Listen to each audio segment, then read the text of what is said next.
तो मैंने अपना सफ़र शुरू किया देवभूमि उत्तराखंड से राजस्थान की ओर। मुझे जाना था, मैंने जनरल की टिकट ली, वो मुझे मिली नहीं और मैं आ गया स्लीपर वाली साइड में। लेकिन यहाँ भी सीट मिलना मुश्किल था, तो मैंने खड़े होकर सफ़र करने का तय किया और फिर मुझे टॉयलेट के पास एक सीट मिल गई, तो मैं वहाँ जाके बैठ गया। तो मैंने तय किया कि यूँ ही बैठा बैठा मैं सारा सफ़र पूरा करूँगा। लेकिन मुझे क्या पता था कि कुछ लफंगे वहाँ पे आ जाएंगे और मुझे खड़ा होना पड़ेगा। वैसे भी टिकट मेरे पास थी नहीं और मैं बैठा हुआ था उस डिब्बे में, कभी भी यहाँ पे टीटी आ सकता था। लेकिन मैंने हौसला नहीं आ रहा और मैं वहाँ पे बैठा रहा, अड़ा रहा, खड़ा रहा। फिर ट्रेन रुकती है मुरादाबाद जंक्शन पे, जहाँ पे मैंने अपना जनरल डिब्बे में जाने का तय किया। लेकिन बाहर जब मैंने देखा तो मेरा मन नहीं किया। फिर मुझे ये पुलिस वाले अंकल मिले और इनकी वजह से मुझे सीट मिल गई, क्योंकि आपको पता ही है कि इंडिया का सिस्टम कैसा है, पैसा फेंक तमाशा देख। और इन्होंने मुझे अपने पास बिठा लिया और मैं खुश था कि मुझे अब सीट मिल चुकी है। मैं पूरे 3 घंटे से, और मेरे सामने एक भाई साहब बैठे हुए थे जो कि अपनी महबूबा की यादों में खोए हुए थे। तो मैंने भी उनको देख के रिकॉर्ड कर लिया, चलिए कोई बात नहीं। और फिर मेरे पास एक ट्रेन गुजरती है छुक छुक करती हुई और मैं उसकी वीडियो बना लेता हूँ। आखिर कंटेंट भी तो चाहिए ना यार। और यहाँ पे पता नहीं मैं क्यों फ्रंट कैमरा खोल के अपनी शक्ल देखने लग जाता हूँ। वो मुझे पता है कि मेरी शक्ल अच्छी नहीं है, लेकिन फिर भी मैं देखता हूँ। ये होता है सबके साथ और मेरे साथ भी हो रहा था। फिर हमारी ट्रेन गुजरती है एक पावर हाउस के पास से, जिसे मैंने रिकॉर्ड कर लिया तुरंत ही देखते देखते। और यहाँ ट्रेन की गति बहुत ही स्लो हो चुकी थी, ऐसा लग रहा था जैसे कोई बैलगाड़ी चला रहा है। मेरा मन कर रहा था ड्राइवर के जाके चपाट मार दूँ।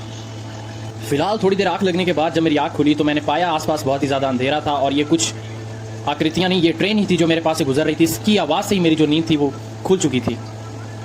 और अगले ही स्टॉप से ट्रेन जो है वो चल पड़ती है और सारे लोग जल्दी जल्दी से ट्रेन के अंदर आ जाते हैं ताकि उनकी जगह सिक्योर हो जाए। फिलहाल मैं अरिजीत सिंह के गाने सुनता सुनता, मुझे दिल्ली का इंतजार था लेकिन दिल्ली अभी दूर थी। तो मैंने दिल्ली को अपने दिल में रखा और अरिजीत सिंह के गाने सुनता रहा और आसपास जाने वाली ट्रेनों को मैं रिकॉर्ड करता रहा। मैं बार बार बाहर देख रहा था और फ़ोन में चेक कर रहा था कि आखिर कितने किलोमीटर है भैया। और मेरा राजस्थान का रास्ता था जो वो अभी 6 घंटे बाकी थे, तो मैं बिल्कुल आराम कर रहा था। और फाइनली पुरानी दिल्ली आ गई थी। यहाँ से मैंने अपना जनरल डिब्बे में जाने का सफ़र शुरू किया और जैसे मैं वहाँ पे घुसा तो वहाँ पे बिल्कुल भूसे की तरह लोग भरे हुए थे। और यहाँ आकर मेरा दिल बिल्कुल टूट गया, तो मैंने फिर खड़े होकर सफ़र करना शुरू कर दिया।